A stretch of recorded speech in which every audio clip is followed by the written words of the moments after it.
Sarah Grace Patrick, who's in court this morning asking to be let out on a bond before her homicide trial. Are behind bars. That's after 2 separate parole boards denied their pleas for a release. I know that I've said this before, but our kids are definitely struggling. Now I'm starting to notice some changes in our 3-year-old. Chilling surveillance video shows a man dragging this heavy sack outside a Southern California apartment. We now know the name of the woman who was found dead at a Caldwell home last night, Hope Cornish from Caldwell. 2 teens are under arrest. They are accused in the murder of a third.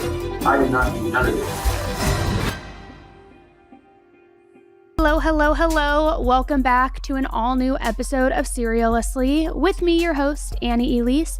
I hope you guys are having a good week so far. I know lots has been going on this week. Lots has been going on this week. We have the hearings from the Emmanuel Haro case that took place on Tuesday. Donna Adelson's trial is fully underway. There's, of course, new crimes coming out and updates in crimes, a lot to go over. And we're going to get to all of it. Don't worry. There is a lot that we're going to get to. The old, the new, the updates, all of it. But before we do, I do have some quick updates on some past cases that we've talked about that I just kind of want to run through with you guys. It's not going to be a big deep dive. It won't even be a mini deep dive. It's just going to keep you updated because you probably have listened to the full-length episodes. And I just want you to have the scoop and be in the know. Before we get there, though, I'm jumping a little bit ahead. We are tonight in Raleigh, North Carolina. If you're coming out to the show tonight, I'm excited to see you. If you're not coming, I think there's still time if you want to grab tickets. We did Atlanta last night, Nashville on Tuesday night. This next leg of the tour that's going to be coming up, we're going to be hitting all of the different places in Texas, Austin, Dallas, Houston, all the things. So remember, it is not too late to grab your tickets. You can do so at annieelise.com and then toggle over to the tour tab. Also, from all of your feedback that we got last week, you really liked that I had my sister Amy join. It felt like a little bit different dynamic, more conversational, and just, some different energy. So, Amy's back. Hi. And this is the first time that we have talked since Friday. Yes. So this is the first time that we actually are sitting down and reconnecting. So I know I saw all your updates coming through on social media, but I didn't have a chance to listen to all of them. So I'm looking forward to hearing the update. There were a lot of updates. I know. Your stories were going off this weekend. No, I know. It's get me in a room where I don't have a million things to do and it's a problem on social media. We love the teddy bear jammies, the updates in real time. Yeah. So for anybody who doesn't follow along on Instagram, you should. My handle's at _Annie Elise. No, but sometimes when new updates come in, I kind of go off the rails. And so, yeah, just in my pajamas, no makeup on this weekend. It was breaking. Everything with the Emmanuel case was breaking as it was happening. So yeah, it was just a lot of updates and a lot of rapid fire social media posts, but Okay, so let's start with some of these updates. I want to start with Sarah Grace. Now, Amy, I don't know if you are super familiar with this case, so let me give a backstory, but I did a deep dive on this case a few weeks ago, and I'm going to link it in case you have not listened to it, because it is a wild one. I think everybody should hear it. But basically, this 17-year-old girl named Sarah Grace Patrick is a teen who's accused of murdering her mom and dad. Okay. And what made this case so crazy and so viral is that after her parents were murdered, first of all, her 5-year-old younger sister is the one who found their bodies and called 911. I mean, awful. So Sarah, before anybody knew what had happened, Sarah Grace took to TikTok. She was begging everybody for help. She was DMing content creators, being can you cover our story? We're trying to figure out who did this to my parents, my poor sister who found them. Come to find out, she ends up getting arrested for the murders. And so it was obviously super polarizing because now all of that footage on her TikTok is going viral all over again. I'm sure. People are wondering what kind of evil monster are you that you would kill your parents allegedly and then allow your 5-year-old sister to be the one to discover them and call 911? It's just awful. So she was back in court this week, hoping to get out on bond. And it was a very emotional hearing because her grandfather was there, her pastor, several of her friends, all pleading with the judge to just let her go home and await for trial there, which I have to also say, and again, listen to the deep dive for those of you who haven't, there are a lot of people in her corner who either are saying she's not capable of doing this, she could never do something like this. I've even heard some light rumblings out there of maybe there was something happening inside the home that That's what I caused was her to gonna do ask. this. Like, what was the relationship like with her parents? Yeah. Not that justifies any type of behavior like that, but yeah, for sure. And so, I mean, we're still trying to figure everything out, but a lot of people are standing behind her, saying that this is like unlike her. So they all show up like in droves to this hearing being like, please let her out until trial. But prosecutors pushed back really hard with that, saying not only is she a flight risk, but she also poses a risk of intimidating witnesses, specifically her 5-year-old younger sister, who found her parents, called 911, all of that. And while a lot of people are supporting her and are advocating for her release, her innocence, all of these things, there is a pocket of family members who are actually very scared of her. And specifically her stepbrother and some other family members spoke out and told the judge that they're terrified at the idea of her being released, saying that they fear for their own safety. So everybody kind of went back and forth for a minute. In the end, the judge agreed with the prosecution, and they ruled that Sarah does have to stay in jail and wait for the trial. So more to come on that. More information is continuing also to come in regarding that case. So we may end up circling back on it and just doing an update down the road. But again, you can go listen to that. It's a few weeks back in the feed. Now, some other big news that hit over the weekend, Eric and Lyle Menendez. Oh. I know, it's everywhere. The two brothers that never seem to disappear. Exactly. They have been denied parole. So the California Parole Board officially denied parole for both of them this last week. And as a reminder, for anybody who doesn't know, Eric and Lyle were sentenced back in the 80s or the 90s to life in prison without the possibility for parole because of the brutal double murder of their parents. I think the murder took place in 1987. I don't remember exactly when the trial took place, but lots of division about this. I have seen so many different people, not just like on news channels, mainstream media, content creators, but there's a lot of division out there of like, do people think they should be released? Do they think they belong still in prison? And of course, one of the main reasons people are advocating for their release is because of the allegations of abuse inside the home, and that's what caused this. They were trying to break away from their father, that he has this history. Even the guy with Menudo, the band, had spoke out and all of those things. So, and saying that the wife, Kitty, their mother, kind of just like was complicit in this and allowed it to happen. So people are like, they've served their time, let them out. They're not a danger to society anymore. Well, then there's this whole other side of the argument saying, no, they were young, yes, but like grown technical adults when this happened.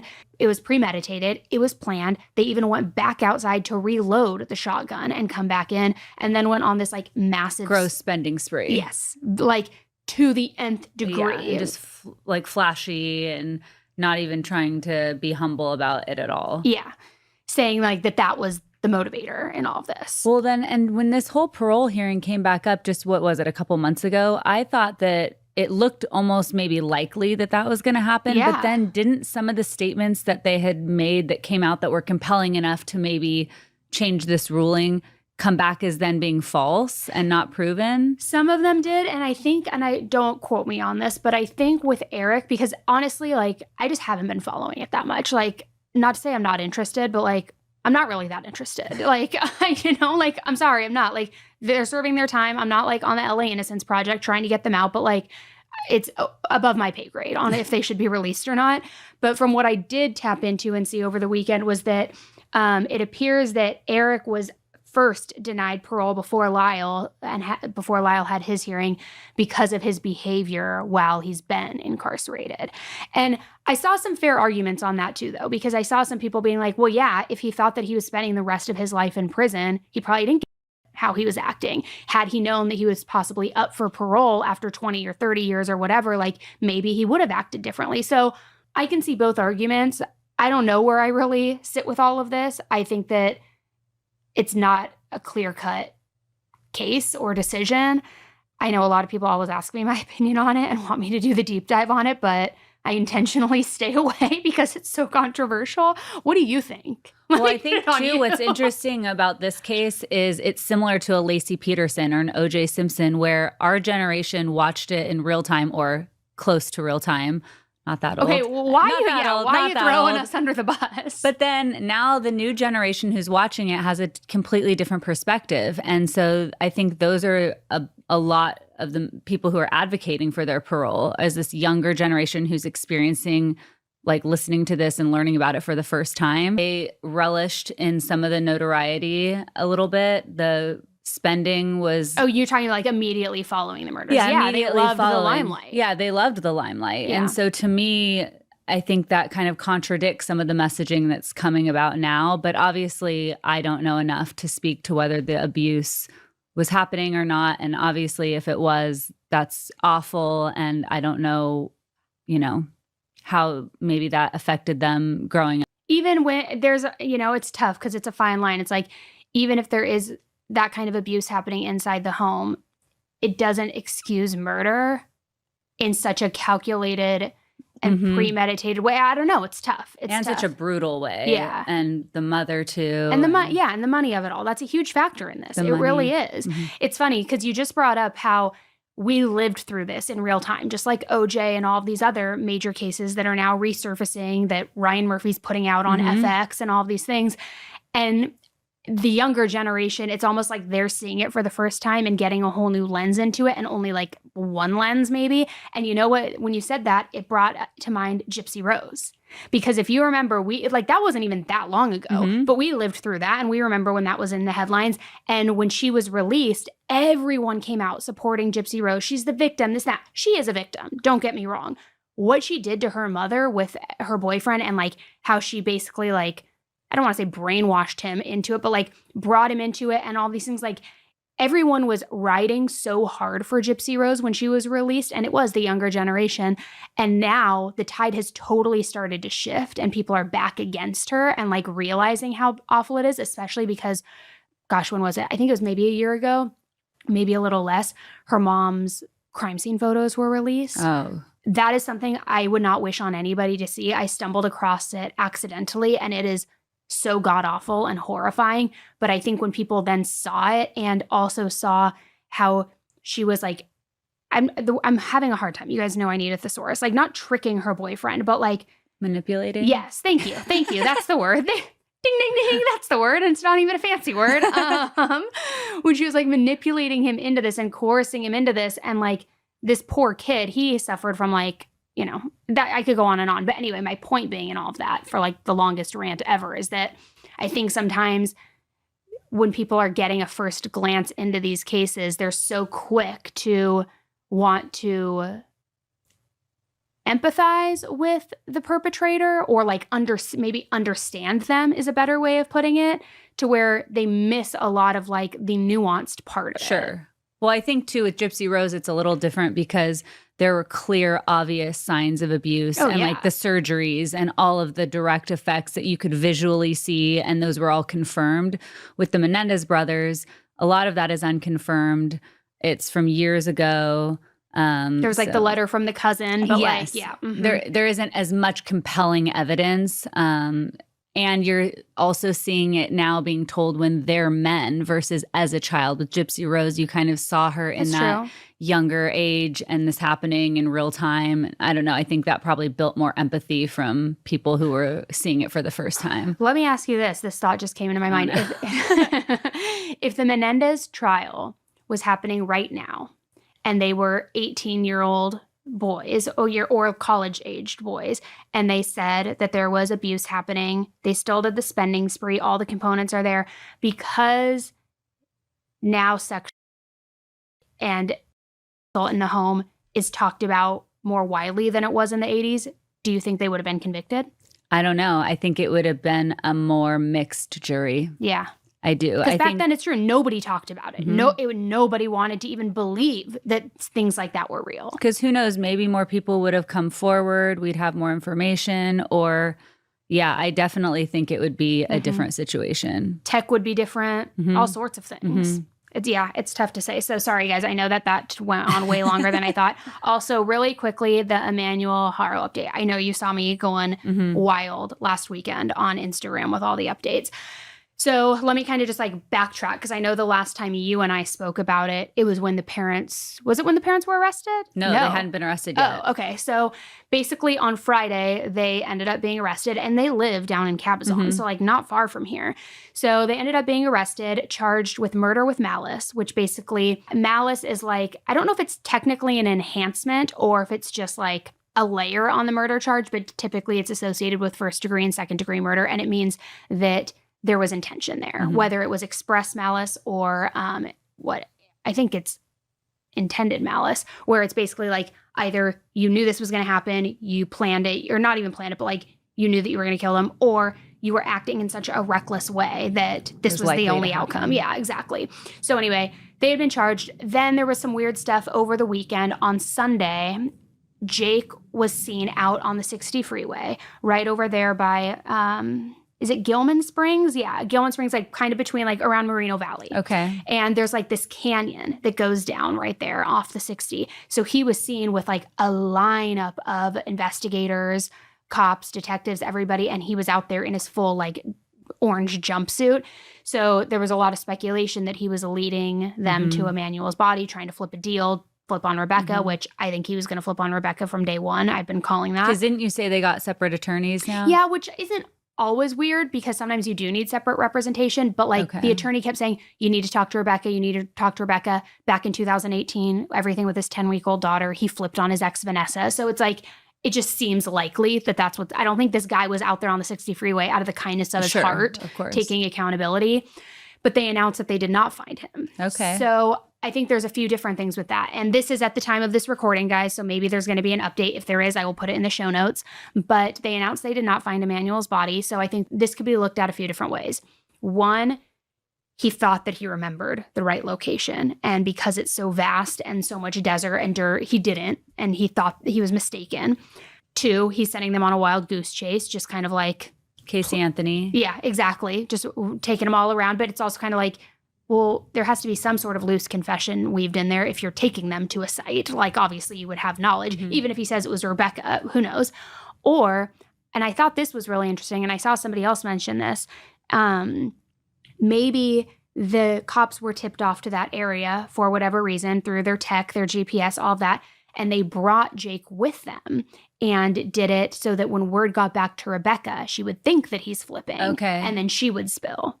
So that was going to be my question to you, is why would he be out there with them if he wasn't giving some sort of information, whether factual or not? But why would he be there? But maybe to give her the wrong idea. Yeah. Would that be then a tactic the police would? I would think so. Okay. If that's even, I mean, I don't know how legal that is, but I think it is fine. So yeah, as of right now, we don't know. But again, actually what we'll do right now is I'm going to plug some dead air for room for an update, because updates are coming out minute by minute. And if there's an update, I will plug it here. If there's not an update, we're just going to keep on going. So sure enough, there was an update. So coming on here after the fact and giving you guys the update before we continue, there was a press conference on Wednesday where they talked all about the charges against Rebecca and Jake. And both of them have been charged with murder. They also have been charged with false reporting. And I think that it was interesting because in the press conference, they say a few things. They say that the parties, meaning one or both, that there was a level of cooperation when they were searching on the side of the 60 freeway, which again, I know in the beginning, there was a lot of speculation that maybe Jake had flipped, maybe he was cooperating, maybe he was trying to like turn on Rebecca. They didn't confirm if it was Jake, Rebecca, or both, but they did say that there was a level of cooperation, and that's what led them to that location. However, they did not find Emmanuel's remains. Now, that could be for a variety of reasons still, whether he lied or she lied, and that wasn't really where it was, or animals may have unfortunately gotten to the remains and moved them, and that's why they couldn't find him. So they're still actively looking for him. Another thing that was mentioned was that there have been no plea bargains offered and that there will not be any plea bargains offered. So again, going back to the mentality of, okay, did Jake flip? Would she flip? It seems as though they're not even offering any of that on the table, and they believe that they have enough evidence to continue with the charges of murder and, of course, false reporting. I had mentioned earlier this week and at some of the live shows that we've had so far that when I looked at their booking paperwork, even once it was updated, it was showing a first-degree murder charge under Rebecca and not under Jake. It was just showing murder with malice under Jake. And I was kind of confused by that. I was wondering if that meant that they thought Rebecca was the one who killed Emmanuel. But apparently, according to people who work in the different facilities where they are, because they're still being charged with the same penal code, I believe it's 127A, it's the exact same charge, but the admin system, when it's entered in, sometimes populates differently depending on the facility. I don't know too much about that because I obviously am not familiar with that software, the programming, but it does appear that they are charged with the same level of charges. Jake also has some additional ones for probation violation, possession of a firearm, things of that nature. But it doesn't appear that there's any different charge for Rebecca in terms of first-degree murder. And they also didn't say anything at the press conference on Wednesday about there being anything different either.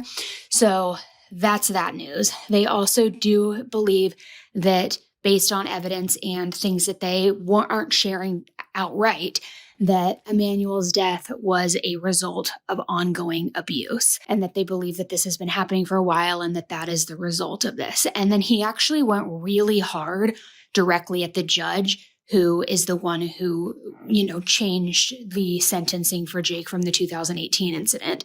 Jake was originally sentenced to 72 months in prison, but basically he threw himself at the mercy of the judge and pled guilty. And in exchange, the judge was pretty lenient with him and gave him 180 days plus work release, which is basically like community service. And he didn't even have to serve the 180 days.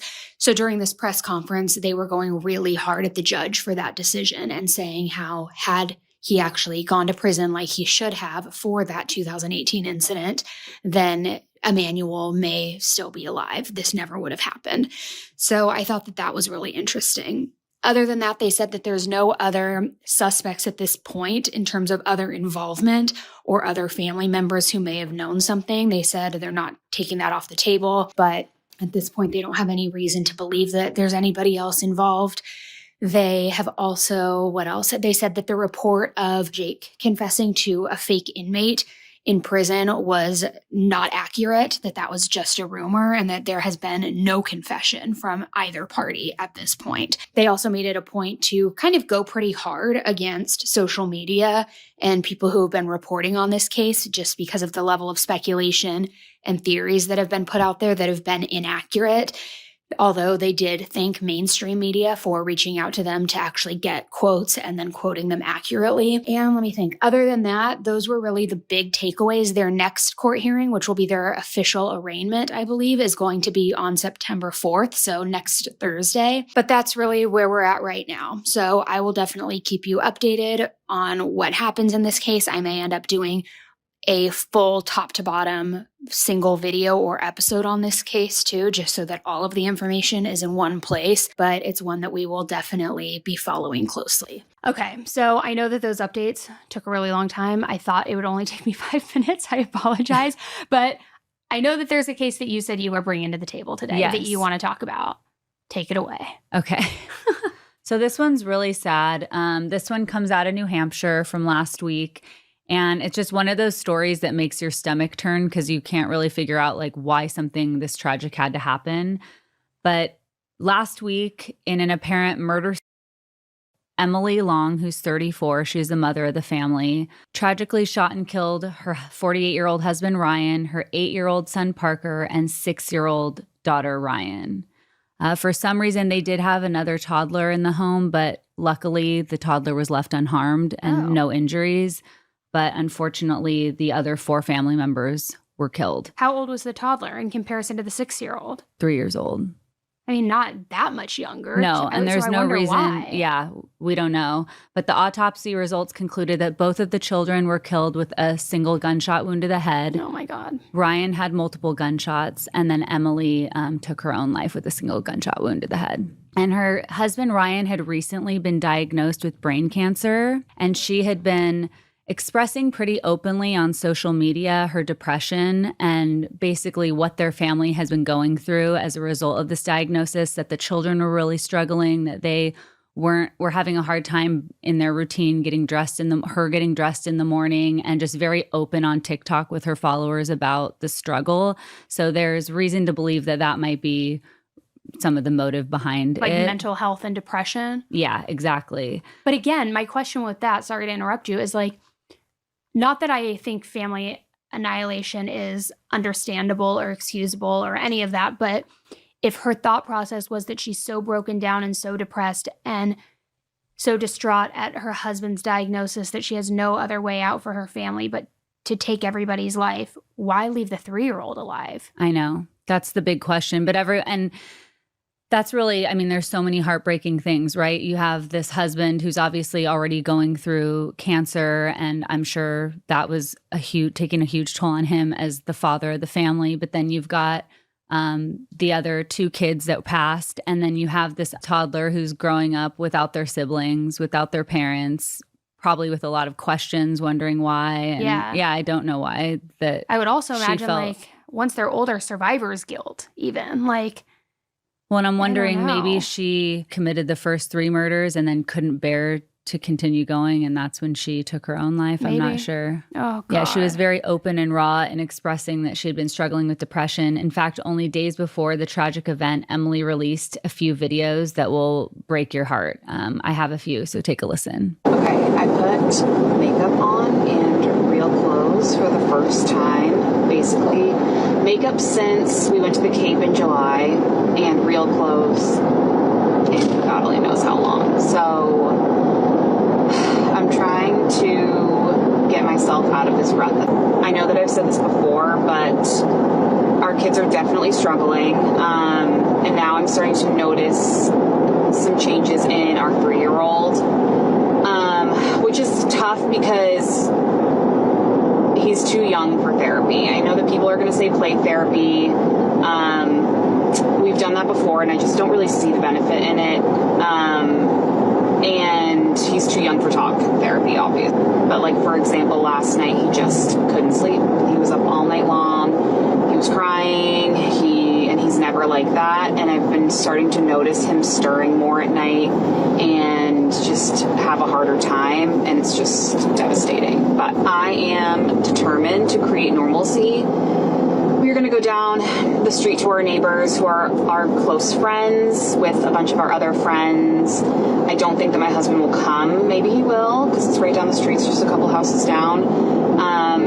But it's important for my kids to be with their friends. And I have been struggling so much and really depressed and just have really become reclusive and just wanted to be with my kids and my husband. And while that might feel good for me, I don't think that that's good for me. So that being said, I am making a change. It is starting today. I am going to start getting dressed. I am going to probably not put makeup on because I don't really wear makeup very often unless I'm going somewhere, but I need to become more social again. I used to be like the most social human on this planet.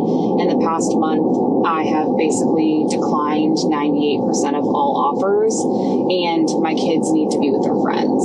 So hold me to it. Today, I am adjusting my perspective, and I'm making a point to get out of my depression and do this for my family.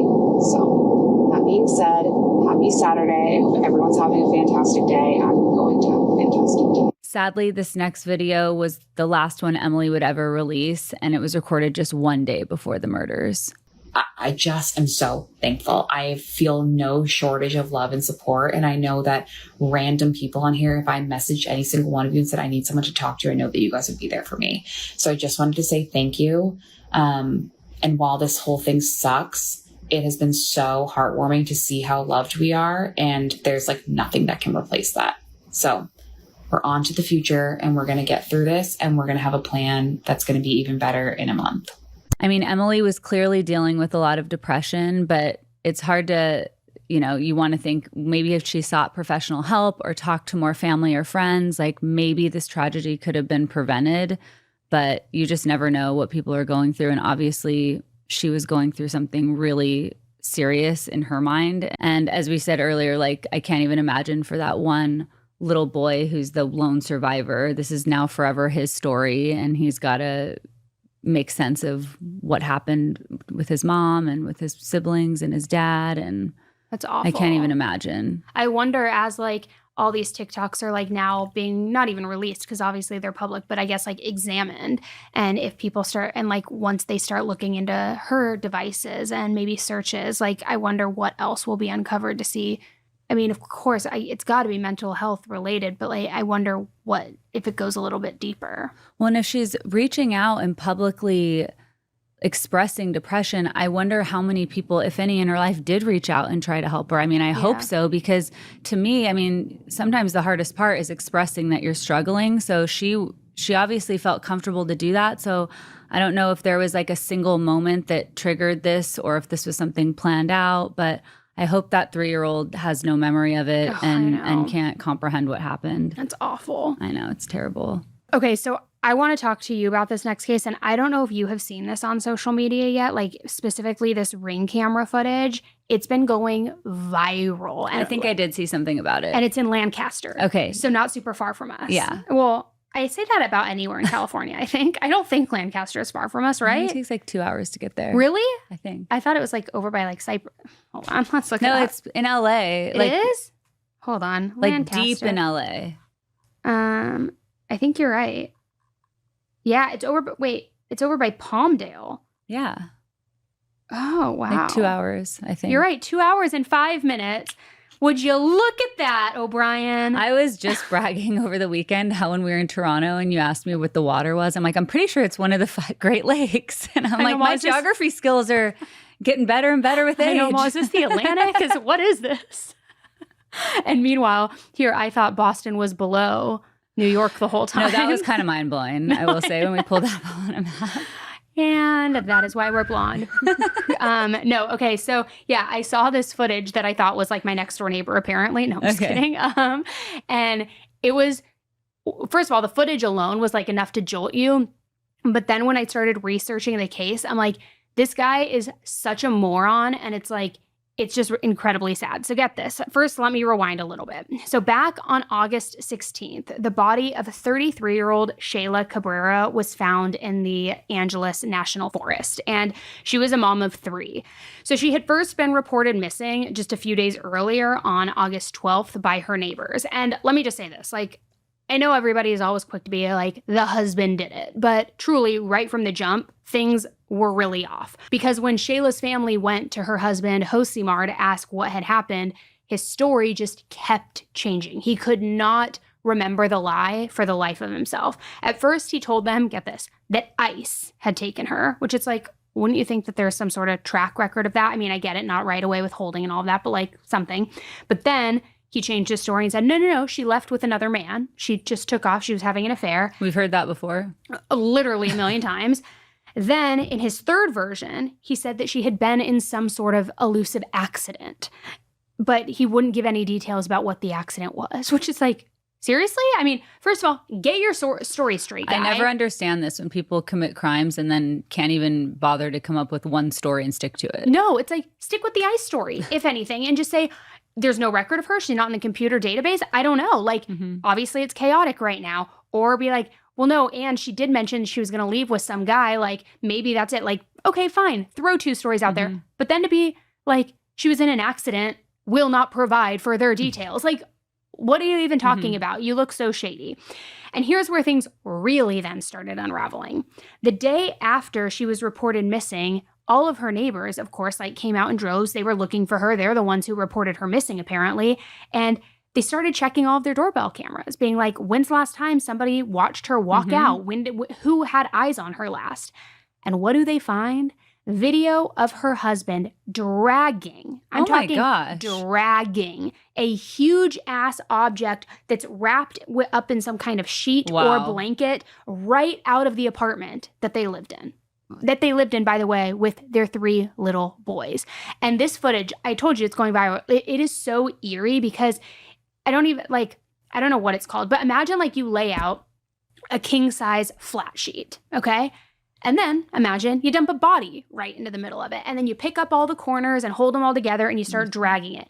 That is exactly what this looked like. I don't understand. Was he just not even thinking about cameras? I have no idea, but it was at nighttime. So maybe he thought maybe this doofus thinks that cameras don't work at night. But if you're listening to for those of you who are listening to the podcast right now, you need to go over and watch on my YouTube channel because this footage will blow your mind, because there is no way that anybody can look at this footage and not think the exact same thing that I did, which is that looks like it's a body that he's dragging out of there. Chilling surveillance video shows a man dragging this heavy sack outside a Southern California apartment. Investigators say the body of his wife, 33-year-old Shayla Cabrera, was later found wrapped in similar material. So, I mean, what a complete idiot. But we also love to see when these criminals are like big and stupid, right? Because it's like, what kind of moron doesn't realize that in 2025, almost everybody has a doorbell camera footage or doorbell camera or whatever. So maybe he like was so unbelievably narcissistic, he just didn't even care. Maybe he thought he was untouchable. Who knows? But this footage was found. And then this part is what really kills me in his whole story of like, you know, I'm innocent. There were all these different versions of events. When that surveillance footage came out, he didn't answer to it. He didn't say, oh no, it was camping gear, this and that. He fled. He fled to Peru. I know. He seems like the worst criminal. I mean, multiple stories, then he just evades as soon as I know. Which it gets even worse though. You're going to like die. No pun intended. No. It gets even worse though. You're going to like freak out when I tell you this next part. So we all know like nothing screams innocent. Like I'm going to flee the freaking country and grab my kids, hop on a plane and go to South America. But that's what he did. And the Peruvian consulate in LA later confirmed that he and his 3 kids did in fact arrive there. They arrived in Peru. Now the boys were taken into protective custody as soon as they landed. But here's the catch. They could not arrest the husband because there wasn't a warrant out for him yet, which I don't understand how there wasn't a warrant at this point, because it's like, obviously, if you're working with like the consulate and you're now taking the kids into protective custody, like how is there not a warrant? I think it's kind of like they dropped the ball unless they truly just didn't have enough evidence. I don't know. So they grabbed the boys but they can't do anything with him. Now they finally do issue a warrant for his arrest, but big surprise, big shocker, he's nowhere to be found. And of course he's in hiding, right? He knows they're onto him. He's now in another country. He has the opportunity to like get ahead of them. So who even knows where this scumbag went? At the time of this recording, he still has not been found. Oh my gosh. And Shayla's mom is begging the U.S. authorities to track him down. She also told the police that just days before Shayla went missing, she had confided in her mom that she was planning to file a criminal report against her husband for psychological and physical abuse. Oh, okay. She said, quote, "She told me that he hit her, mistreated her, and even slapped my youngest grandchild, who is only 3. And it wasn't just her mom either. Friends and neighbors have also come forward saying Shayla told them the exact same thing, that she was being abused, that she was planning on taking the kids. She was going to leave him, like leave his sorry ass. So I think it's pretty clear what probably happened here. If you're like looking at what the most likely scenario is, right? He knew that she was going to leave. He said, absolutely not. You're not taking my kids. You're not leaving me. So he probably killed her and then took his kids and fled. I just really hope it doesn't end up in one of those situations like Susan Powell, where remember when like he then lost custody of the kids and all that, and he took their life in his own. Like, we'll see how it ends. Hopefully that is not the ending. I hope they find him soon. I know. So the case has been handed over to the LA DA's office, and they say that they are, quote, working on obtaining the necessary documents to secure his return to the United States. But let's also be real when we say that, okay? He's in a whole different country. He could have a fake ID by now, a whole new name, you know, kind of completely under the radar. It also brings me back, I don't know if you're familiar with this case, but Caitlin Armstrong from, the state is blanking on me now of where it all went down, but it was like a love triangle murder. It was like this little like bicycle group. And then she fled to Costa Rica and got plastic surgery, a whole new face, new passport. So it's like, who knows what resources he has at his disposal. So I don't know. Well, and at that point, it's like, why not just let your wife leave you? Like, what was the point? Now the children are on their own in another country and he's fleeing. So yeah. So as of this recording, they haven't found him, but I don't know. My heart breaks for Shayla and their 3 boys. That is awful. And it's just beyond frustrating knowing he's out there, he's living free. They're all yet stuck here and they're like picking up the pieces and trying to make sense of this and figure it out and like figure out how this happened, why this happened. Because I'll tell you right now, if those were my kids and if Jeremiah ever fled with my kids, you bet your ass I would be all over that. Like I would be trying to bring him back in any way. Obviously, like in this situation, we know that it would be the grandmother who's doing this, but it's just really sad. That is really sad. I'd make you fly to Peru. Oh, you knew I would. Right. I would. Did you say I know? You know I wouldn't. No, I said I would. Oh, played me. So yeah, it's an incredibly sad case. Now I know you have another one that is kind of similar in terms of like a father who's a dirtbag and all of that you had mentioned. Yes. And this is also, it was intended to be a murder, but didn't end up that way. Jeez, a lot of murder.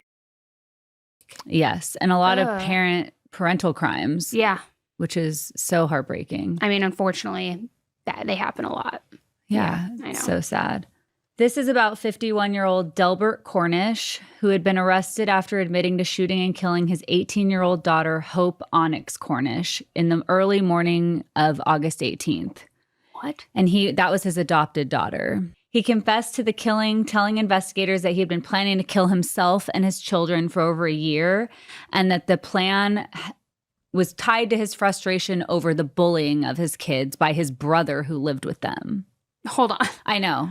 Okay, so for over a year, he contemplated taking the life of his kids and himself because his own brother, the relentless bullying, was bullying his children. Yes. Not that I condone murder, but if you're going to murder anybody, why not just kill your brother? I don't know. And make the bullying the stop same and thing. then live happily ever after with your kids. That's what I thought when I first read it. And I had to reread it because I'm like, wait, who was doing the bullying? And it's your brother? But according to the documents, Delbert apparently cried while being questioned by police and even had the nerve to paint himself as the victim. He was telling officers he's an alcoholic who struggled with depression. And during that interview, he revealed that he had purchased the gun a year ago and had come up with this whole plan.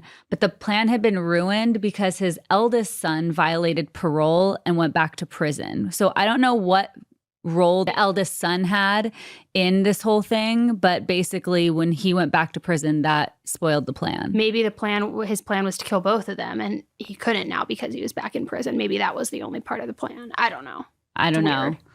But Delbert continued to walk officers through his day, including how he contemplated when and how to kill his daughter. He said that he stood outside of her door trying to decide what to do, and then just in a flash decision, when she walked into the bedroom, he shot and killed her. Oh my God. And how old was she? She was 18. Oh.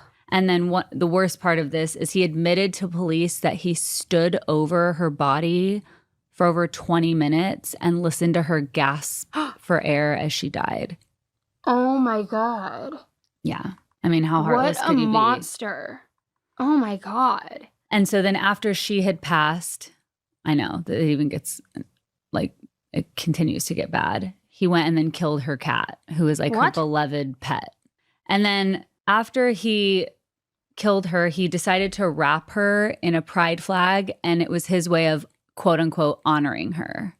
So was she getting bullied for being gay? That's kind of what I was getting. That's kind of what I started to conclude from this. And so I think he felt like he was doing like right by her by wrapping her in that flag. He said he went into a fit of rage, punching holes in the walls and taking a hatchet to Onyx's bedroom door. He then wrote the confession note, drank a bunch of bourbon, and then settled in to watch TV until his 15-year-old son came home from school. And yeah, just hanging there until his son came home. And then his poor 15-year-old son gets home from school, sees his dad belligerently drunk and his sister dead on the floor, which like I can't even imagine. The son said that the dad tried to convince him to check on his sister to make sure she was dead. And then when the son refused, Delbert apparently picked up the handgun and started shooting the floor at the gun and then aimed it at the son. But luckily, the son was able to disarm him and call 911. Oh my gosh, that's a lot for a 15-year-old to have to do. Well, yeah, and I just feel like that plan went awry. I mean, you have this plan for a year to kill all your children. Now you just shoot your daughter when she walks in, decide to drink, wait for your son to come home. I mean, have the whole him thing check is, on her. Yeah, it makes no sense. No, I know. The whole thing is crazy. So police were able to track Delbert about 50 miles from home later that night, and he's currently being held in Canyon County Jail facing first-degree murder, aggravated assault, and a weapons charge. His next court date is scheduled for September 3rd, and I really hope that they throw the book at him. Yeah. But I mean, I do want to take a minute just to talk about Onyx in all of this because she deserves better than this. She was 18, full of life. She loved heavy metal. She worked nights at Wendy's, your favorite. I love Wendy's. And she had been sober for over a year now and was working hard on trying to turn her life around. God. She really deserved better in all of this. So what a piece of shit. I know. That's awful. Ugh, that's awful.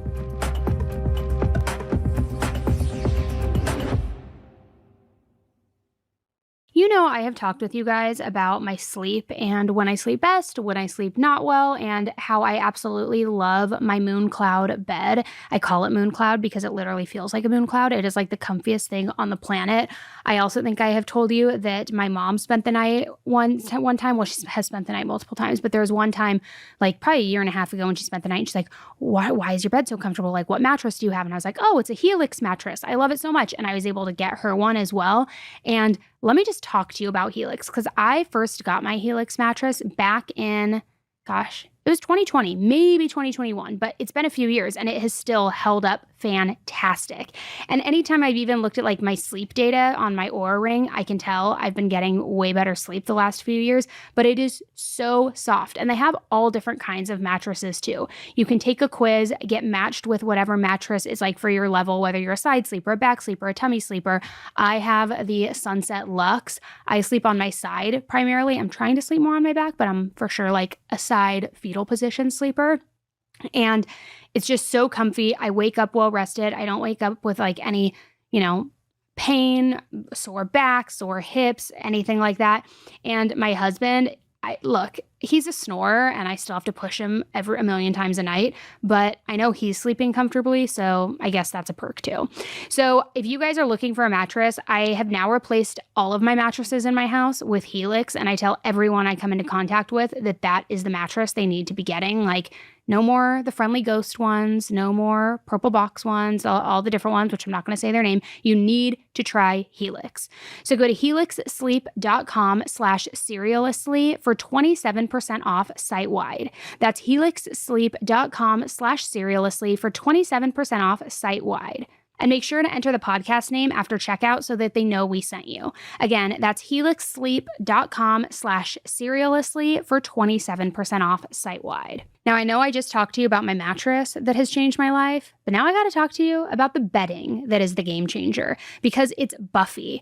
I first heard about Buffy back when I lived in New York, and I didn't even know what it was. I think that must have been around 2019.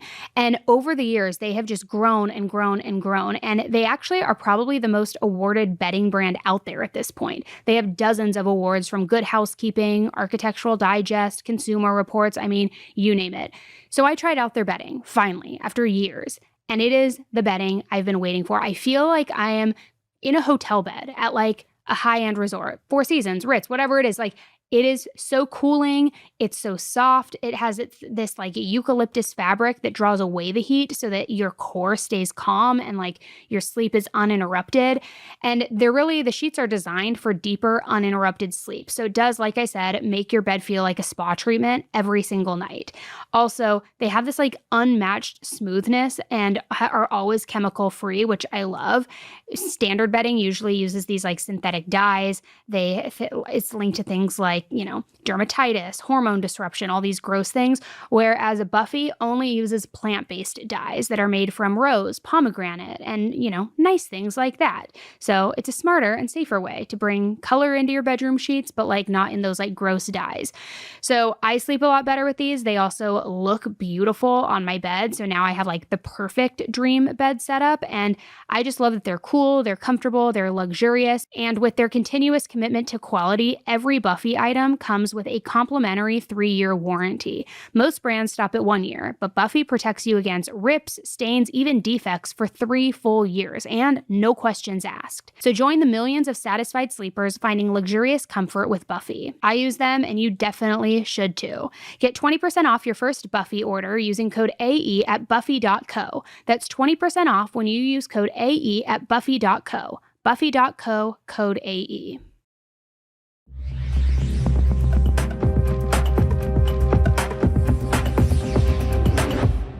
Okay, so this next case that I'm going to talk with you about is probably going to enrage you because it's like young kids. It's so senseless. It's also one that I have been DM'd about so many times over the last couple weeks.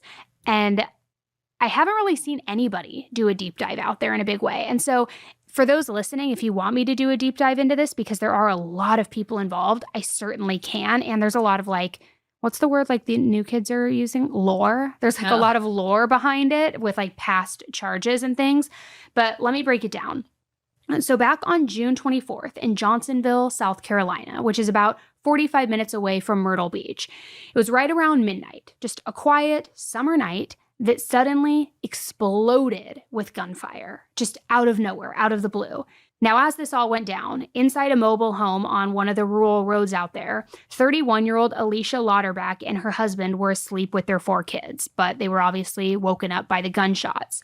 Now, one of the kids staying there that night wasn't even hers. It was 16-year-old Trey Wright. And Trey was practically like family for Alicia and her husband and her kids. His mom had moved out of town, so now he was living with Alicia's family for the summer. He would spend his days going to football practice, hanging out with all the neighborhood kids, kind of just getting ready for his sophomore year of high school when all of this just, tragedy struck, because that night everything changed. See, just a few weeks earlier, Trey had met this girl, a 17-year-old girl named Gianna Kistenmacher. He met her through this guy named Devin Raper. Now, Devin was 19 years old, and he was from the Myrtle Beach area. And while Trey really hit it off with Gianna, and the two of them started dating, she was still apparently involved with Devin. So it was very, very messy. And friends later said that Trey started to feel like he wasn't good enough for her, but he really did like her. He felt like, he was super into her. He felt like she was a good fit. Now, there was kind of this love triangle that started brewing between the three of them, but he wasn't a fighter. He wasn't somebody who was confrontational. He wasn't somebody who was violent or aggressive. And he never thought that anything serious would come from this. It's, it's young love. It's how many times can you think back to like middle school or high school even, where it's like maybe there's this weird jealousy or something, but it's like you never think it's going to. It's pretty typical. Yeah. Have you ever watched Dawson's Creek? Right. I mean, come on. Like, how many love triangles have I been in high school or junior high? Really? Were you at a lot? Not like love triangles, but I mean, you like a guy, your friend likes a guy, or, You never think it's going to like end up in murder. No, of course not. I feel like that's just part of growing up. Exactly. So that's what Trey thought too. He's like, I'm not a fighter. I'm not confrontational. Like, this sucks, but nothing's going to come of it. However, there was now this like real beef that was starting to brew between this group who was now kind of like fighting for Gianna's love. When fighting for love, it's like you're 16. I don't know. No, I know, honestly. It reminds me of like Saved by the Bell, all of them. But all like the Dawson's classics. Creek, when they're so in their feelings. Oh my gosh. And they use like adult vocabulary. I know, I can't, even though we just did a rewatch of it. So anyway, quit trying to derail me. Sorry. No. So the night that all of this went down, Gianna had showed up first in this rural area that was next to Alicia's home. And she had asked Trey to meet her there. But then Devin and a car full of his friends just kind of showed up right after her. Now, Trey knew that there was going to be some kind of altercation or showdown or something like that. But according to everybody who was there, he thought it was going to be a fist fight, nothing more. Just some drama, nothing crazy. Typical. Which how many times have we seen that in high school That's too? what I Where it's mean. like at a party, it's like, so-and-so's here, Yeah. and it's like, oh, they're going to fight. And yeah, exactly. So like, that's what he figured. But what nobody was realizing was that, as police now believe, Gianna was setting Trey up the entire time. And then, as we know, minutes later, Alicia woke up to the sound of those gunshots. So she and her husband jumped out of bed and they ran outside. And right when they got outside, they saw Trey. He was just lying there in the road, bleeding from 2 gunshot wounds to the chest. He was also, and this is awful to say, but it's in the police report, he was gasping for air. Oh my gosh. I know. Alicia even said, quote, "I saw Trey lying there. He was trying to talk. And his last words were, "I'm going to sleep now." Oh my gosh. I know. He was gone before they even made it to the hospital. And he was only sad. 16 years old. It's so sad. It's so sad and so senseless and just like enraging. Now, it gets even more frustrating because according to the authorities, as I mentioned, Trey's, quote, girlfriend, 17-year-old Gianna, had orchestrated this entire thing. So within 24 hours, Devin was arrested and charged with murder. Gianna was also arrested and charged as an accessory. And 7 more teenagers were arrested in the days that followed. 7. I don't understand. What would be your motive just because you like the same girl? And what would be her motive? Just go date the other guy. Like the attention, and like she probably liked these 2 guys fighting for her. But well, I'm going to get to all that. Okay. So 7 other people have been arrested, 9 in total. And the craziest part is police say that there could be more arrests coming too. Wow. And what was so interesting is when all of this went down and when Gianna was arrested, she acted completely shocked, devastated, heartbroken. Alicia even said she rode to the hospital with them, acting like she had nothing to do with it, like she didn't plan this whole thing. She was shocked, scared, grieving, all the emotions. And Alicia said, quote, "She fooled all of us, but in my heart, I feel like she set it up." Now, Michael Nunn of the Florence County Sheriff's Office said that those other 7 arrests were individuals who were complicit in bringing Trey to the scene of the shooting, knowing that there was going to be this confrontation. Police also say they knew that Devin had presented a firearm to Trey and had made threats to shoot him. And there's a specific quote when it comes to law, being the hand of one being the hand of all is part of South Carolina law. So that apparently is the basis for the charge for each of those individuals who were there. 5 of these 9 teenagers are also being charged as adults, which is like, your life is over. Your life is over. And get this, court documents that were found by the Daily Mail reveal that Devin was involved in another shooting investigation just months before Trey was shot and killed. Now, as I said, I might do a deep dive into this where I can go below this line with that, but the summary of all of that is that there was some other guy, there was like this rival group or something, and they went to do this shooting. He was sentenced to some jail time, but he ended up, I guess, like pleading out with like a battery charge, so it was a lesser sentence or whatever. But now here we are again. It's like history repeats itself, right? And this is a really tight-knit little community. They even call themselves the Neck Gators, people who treat each other like family, even if they're not blood. So they are all now collectively just reeling, trying to make sense of this. Everything feels different. This 16-year-old kid who had his whole life ahead of him, who was there because his family moved away, and he was just trying to like be in football of the summer, young and in love, and like doing everything right that he should have been doing. Now his whole life is gone. And like the sheriff put it, a 19-year-old also is going to spend the rest of his life in prison now because of this. And her. She accessory, so probably not life, but probably a big sentence. And over what? A girl? Like, I mean, that's the thing. It's like we said, this happened all the time growing up where, you know, there's like little lovers' quarrels or whatever, but you're in and out of relationships so quickly at that age. I know. It's like to make these crazy life-altering decisions over a romantic relationship seems completely reckless. Well, and I kind of want to get to that because you just said something too that made me think like, it is young love. It's not serious. I remember when I was in high school, it's like, you are like, "Annie, will you go out with me?" And I'm like, "Yeah," and you don't go anywhere. Yeah, exactly. You know? That's what I mean. But like, he's my boyfriend. But it's intense to you at the time. It's so intense. And you're like passing notes in the hall. Now it's text messages and all that. So for me, when I was like researching this, it kind of made me stop and wonder for a minute. I feel like kids these days are trying so hard to act grown, and they're in such a rush to grow up and act like adults without fully understanding the weight of it. And I don't understand why. I don't know if it's because movies and TV are very different nowadays, even depicting high schoolers than when we were younger. We grew up on Seventh Heaven, okay? They're growing up on Euphoria. Like, it's a very, very different. So it's like, are these TV shows and movies glamorizing like all of this stuff? Yeah, and like making you feel like you need to feel these emotions. It's passionate, it's heated, and all of these things. And then also in turn, making them feel untouchable in a way. Because the truth is, there has been a huge uptick in kid-on-kid violence over the last few years. Horribly so. Like, not just in relationships and love triangles, but just kids wanting to murder and wanting the thrill of it or wanting the social media fame that comes with it. And so it feels like in all of these cases, nobody's really talking about it until it's too late.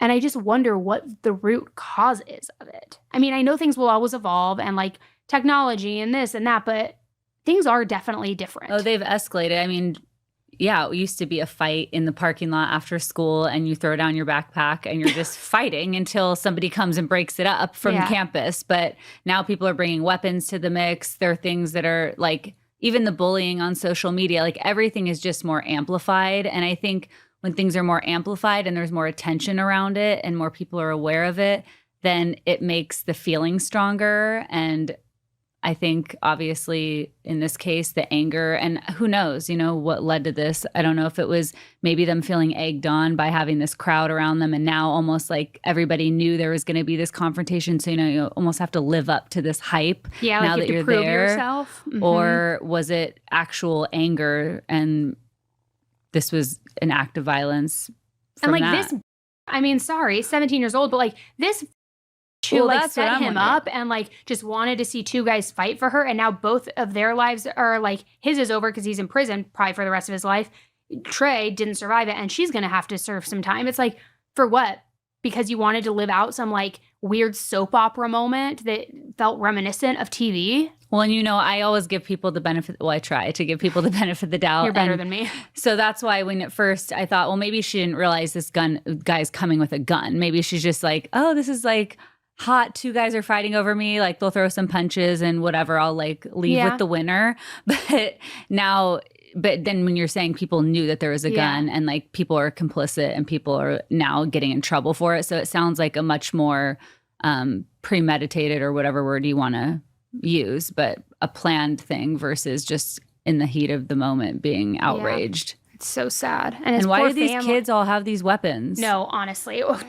I know, that's another topic. But I'm just thinking about Trey's poor family too. Like they had moved away, so he was living there back with like friends who felt like family. So then for them to receive that phone call, can you even imagine what that feeling must have been like? No. And just wanting to get there and be with him, but like he didn't even survive and make it to the hospital. It's just, and for his last words to be like, I'm going to sleep now, it's devastating. It's so sad. It is.